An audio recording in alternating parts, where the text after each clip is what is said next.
Parte de la sociedad argentina pasó del éxtasis triunfalista a sentirse profundamente estafada por el gobierno militar.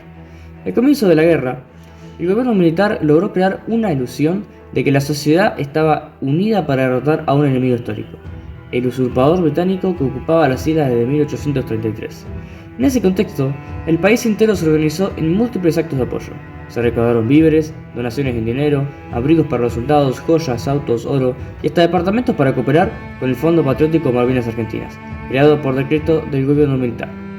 Gracias a todas las contribuciones, el fondo llegó a recaudar cerca de 54 millones de dólares, cuyo destino real todavía sigue siendo un misterio. La guerra de Malvinas también entró fuerte en las aulas. Se hablaba del conflicto en todas las clases y se instruía a los alumnos sobre qué hacer frente a un posible bombardeo. Son miles los adultos que recuerdan haber escrito cartas de agradecimiento y ánimo para los soldados durante las horas de clase. Algunas llegaron a destino, pero la mayoría, cientos de ellas, quedaron perdidas, sin recepción y sin destino. Cuando los sobrevivientes volvieron a casa, la verdad empezó a aparecer. La realidad de la guerra había sido tapada por el gobierno militar y por los medios de comunicación, que rápidamente se olvidaron de su responsabilidad y pasaron a otros temas. La decepción inicial se convirtió en enojo. El pueblo argentino había sido estafado en sus buenas intenciones, había sido usado para llevar adelante una guerra imposible. Operación Chocolate, la película de Carlos Castro y Silvia Maturana, es un documental que denuncia el mecanismo de control social que los medios de comunicación implementaron durante la Guerra de Malvinas y que era continuación de lo que venían haciendo en el contexto de la dictadura de Plaza de Mayo. Estrenada en 2022, el film se centra en la historia de Gustavo Vidal, uno de los tantos niños que enviaron carta a los soldados. La suya dejaba dentro un chocolate para taza, pero ni el chocolate ni la carta llegaron a destino. El documental comienza con la historia de Gustavo Vidal, un niño de 7 años que durante la Guerra de Malvinas vio una barra de chocolate con una carta para los soldados que combatían en las islas. La carta de Vidal decía: "Hola soldados, que este chocolate te endulce en estos días fríos de Malvinas. Gracias por defender mi patria. Te saluda un futuro soldado de 7 años, Gustavo Vidal". Vidal envió la barra de chocolate a través de una colecta organizada por la escuela a la que asistía. La colecta estaba destinada a recaudar alimentos y otros suministros para los soldados argentinos.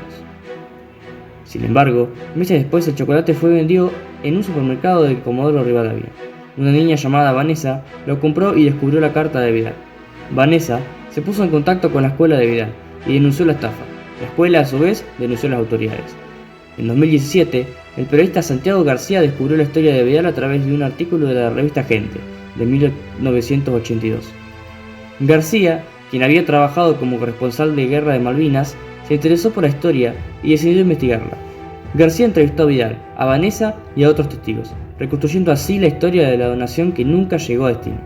García descubrió que la barra de chocolate había sido enviada a un centro de acopio en Comodoro Rivadavia.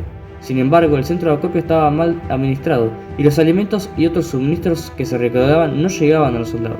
García también descubrió que la estafa de la barra de chocolate había sido orquestado por un funcionario del gobierno militar.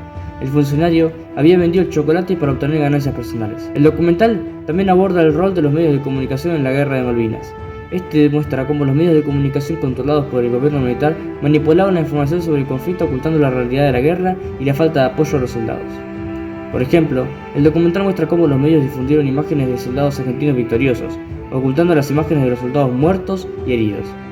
También muestra cómo los medios silenciaban las denuncias de violaciones de derechos humanos cometidas por las fuerzas argentinas. Esta manipulación de la información por parte de los medios contribuyó a crear un clima de euforia nacionalista en Argentina, que facilitó la guerra. El documental también aborda el proceso de desmalvinización que se llevó a cabo en Argentina tras la guerra. Este proceso, impulsado por el gobierno democrático, consistió en el olvido de los soldados, el silencio sobre la guerra y la negación sobre la soberanía argentina sobre las Islas Malvinas. Por ejemplo, el documental muestra cómo el gobierno democrático prohibió la difusión de imágenes de la guerra en los medios de comunicación. También muestra cómo el gobierno democrático minimizó el papel de los soldados argentinos en la guerra.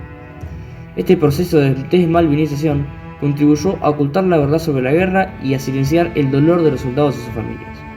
Operación Chocolate es un documental importante y necesario. Es una pieza de la historia que ayuda a comprender la Guerra de Malvinas y sus consecuencias. El documental es un llamado a la memoria y a la reflexión sobre el conflicto que todavía hoy divide a la Argentina.